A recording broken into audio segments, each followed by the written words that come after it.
ایک مرتبہ ایک فقیر کسی میدان سے گزر رہا تھا۔ اسے دو سوداگر نظر آئے۔ اس نے سوداگروں سے پوچھا، بھائیو، کیا تمہارا اونٹ کھو گیا ہے؟ سوداگر خوش ہوئے اور بولے، تم نے دیکھا ہے کیا؟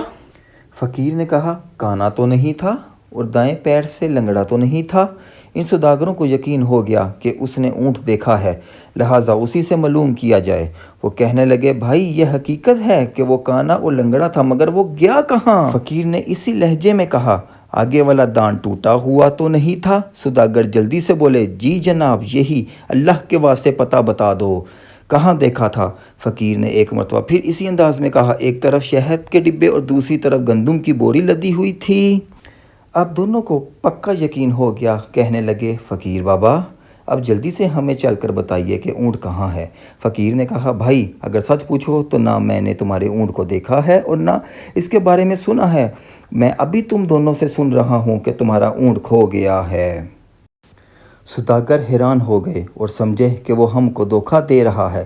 دھمکی دے کر کہنے لگے، اسی اونٹ پر دوسرے سامان کے ساتھ ہمارے جوہرات بھی رکھے ہوئے ہیں، اگر نہیں بتاؤ گے تو تمہیں قید کروا دیں گے۔ فقیر نے جواب دیا، بھائی مجھے دھمکی نہ دو، میں نے تمہارا اونٹ نہیں دیکھا۔ اس پر سوداگر فقیر کو پکڑ کر قاضی کے پاس لے گئے۔ قاضی کو بھی فقیر نے وہی بات بتائی، جب تم نے اونٹ کو دیکھا ہی نہیں تو اس کے بارے میں اتنی صحیح باتیں کیوں کر بتا رہے ہو؟ قاضی نے تعجب سے پوچھا۔ فقیر نے مسکرا کر کہا، قاضی صاحب، میری بات سن کر آپ ضرور شک میں مبتلا ہیں، لیکن میں اب آپ کو حقیقت بتاتا ہوں۔ جب میں گھر سے نکلتا ہوں تو آنکھیں کھلی رکھتا ہوں۔ آج صبح میں ایک جگہ سے گزرا تو میں نے دیکھا کہ ایک اونٹ کے پیروں کے نشان تو موجود ہیں، لیکن کسی آدمی کے پیروں کے نشان نہیں ہیں، جس سے میں سمجھا کہ یہ اونٹ رسی تڑا کر بھاگا ہے۔